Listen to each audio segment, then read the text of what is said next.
Hey guys, welcome back. So this is a particular chapter which I feel is the easiest of all. Okay, but and it has been introduced recently into the curriculum.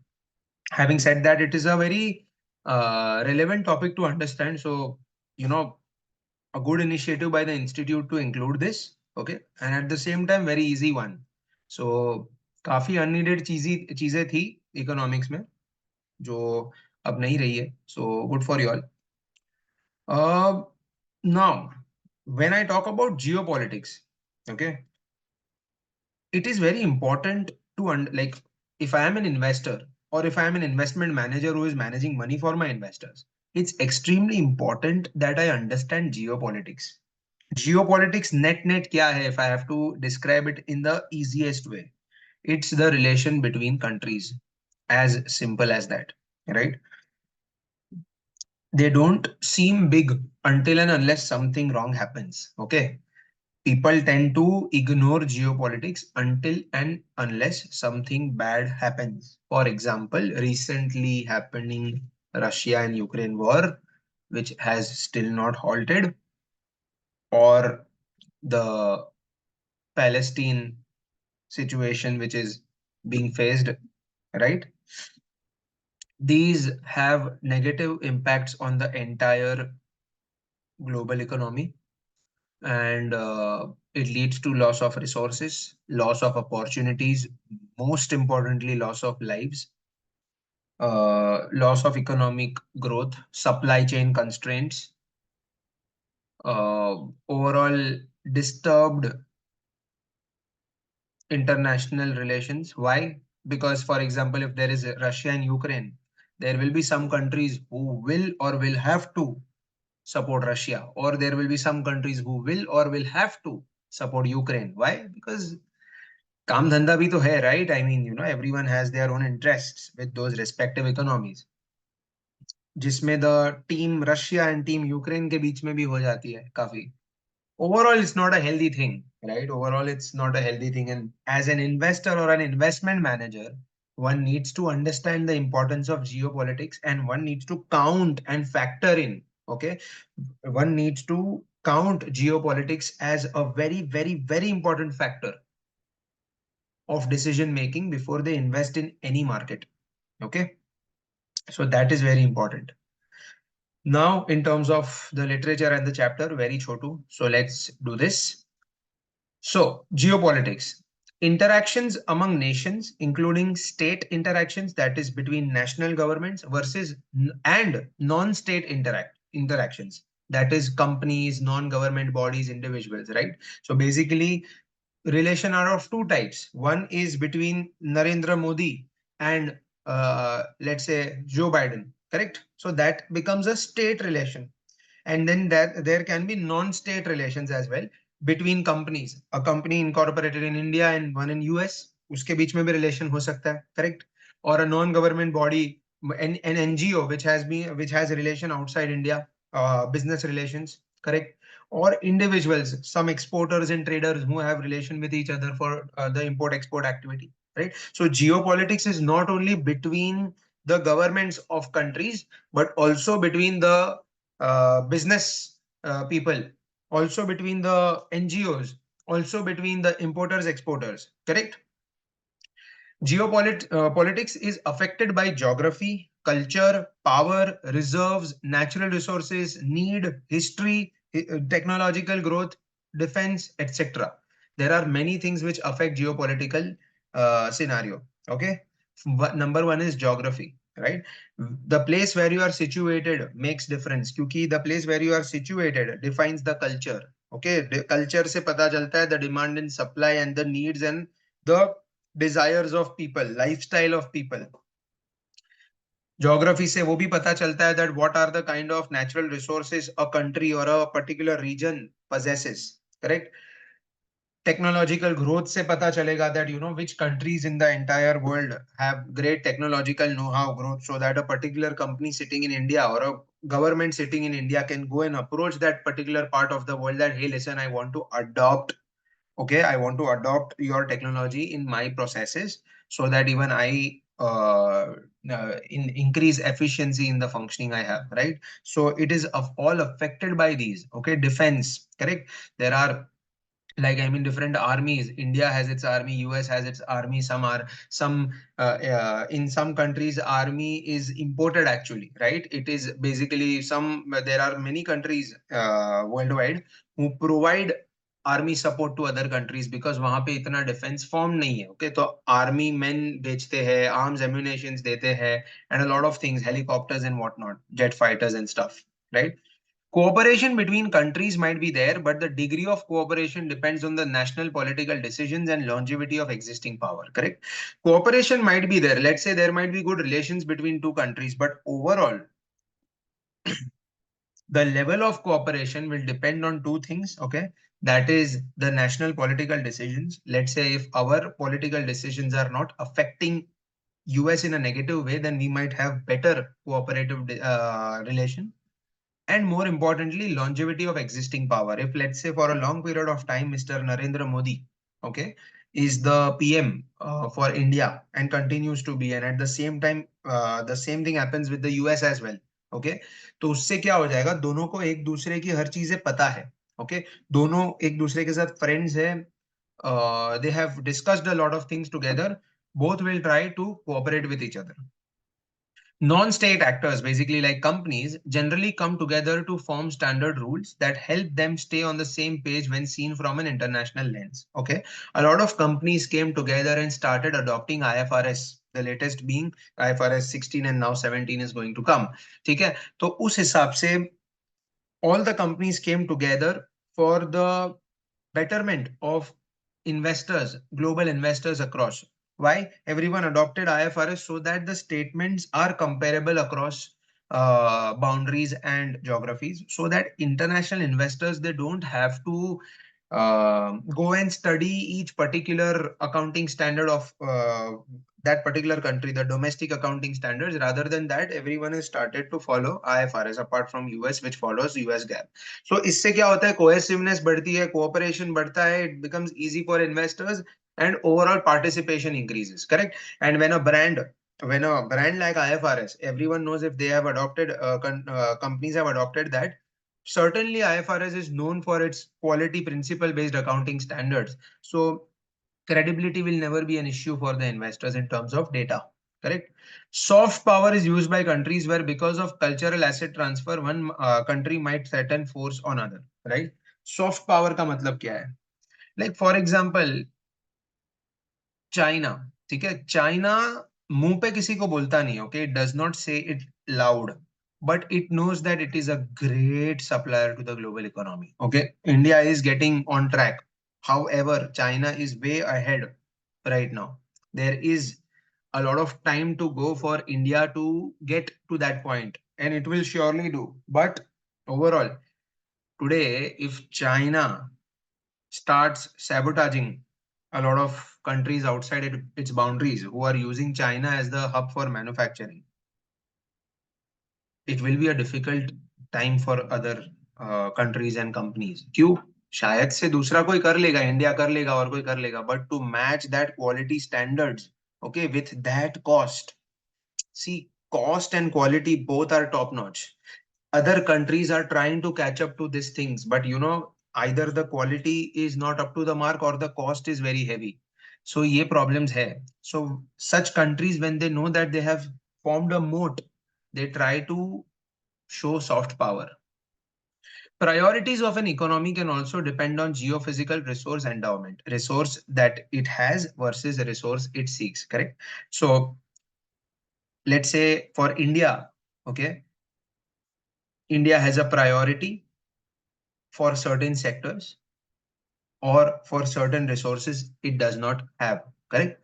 कोई कोई चीजें India के पास नहीं है, जैसे India does not have oil. Okay, some countries do have that. Okay, will India try and break relations with them, or will India and try to uh, play around with them? No, India knows for a fact that यहाँ पे oil नहीं है, so it will try to set its priorities straight, correct? Now, geopolitics, when looked from a quadrant perspective, ठीक है? Let me just zoom it. or thoda, yeah. When looked upon from a quadrant perspective, it is broken down into four arrays. Okay, let's first see the blue ones. Okay, so let us break down it into globalization, nationalism, cooperation, and non-cooperation. So when I talk about globalization, globalization is nothing but the long-term trend towards worldwide integration of economic activity and culture. Correct? Globalization is when everyone is happy and everyone is together, integrated in every sense. There is no limitation in any particular economy for a resource or any sort of a culture requirement or anything, right? Because everyone is related and correlated. Correct. Second comes, these are different quadrants which we are discussing. Okay. Second one is nationalism. Nationalism is a concept where a country is trying to pursue its own economic policy. Okay, and not much keeping in mind the global forces and the other players in the global market. थोड़ा खुद का ज्यादा देखती है. So pursuing economic interest independently with competition with economic interest of other countries. Correct. Cooperation is when, so this is the x-axis. अभी तक y-axis हमने देखा. Now the x-axis. Cooperation is when countries are happy to integrate and work together towards a goal, and non-cooperation is exactly the opposite. Okay. Now we know these x-axis and y-axis. Now let's understand the quadrants, each quadrant. So first quadrant which we will see is autarky. Okay, autarky. This is nothing but goal of, so autarky is a combination of what? Nationalism, जो खुद का देखता है सबसे ज्यादा, and non cooperation. Basically this is the, in Hindi language it is the most अकड़ू kind of a concept. Correct. Goal of self reliance, state dominated society with control over industry and media. Somewhat China. Correct. China does this. Correct. It is non-cooperative and at the same time has nationalism complete. Okay, does not look at things from a global eye. Okay, so and has control over industry and media. Why not? Correct. And second, hegemony.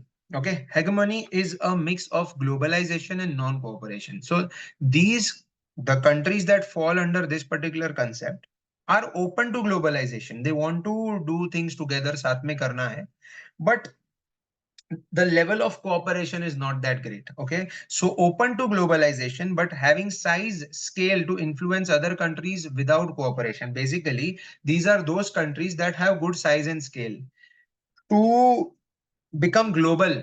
Okay, but because they are big and powerful, okay, these particular countries, because they are big and powerful, they try to not cooperate, and then and they want other countries to cooperate on their terms. Okay, so these are those kinds of economies. Then comes bilateralism. Okay, bilateralism is a combination of cooperation and nationalism.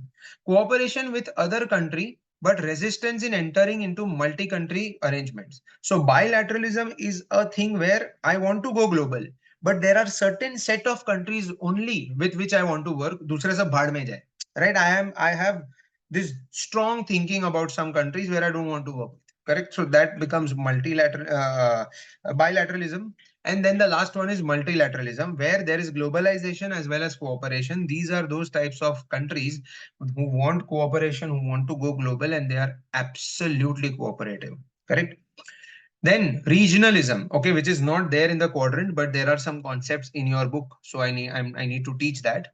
So regionalism, regional क्या का मतलब क्या है? A country is comfortable in dealing in a particular region. For example, India, let's say a hypothetical example. Okay, let's say India, for example, is just interested and comfortable with working with Asian countries. इसके अलावा नहीं, right? So they are not looking from a global lens per se, but from a regional lens. Okay.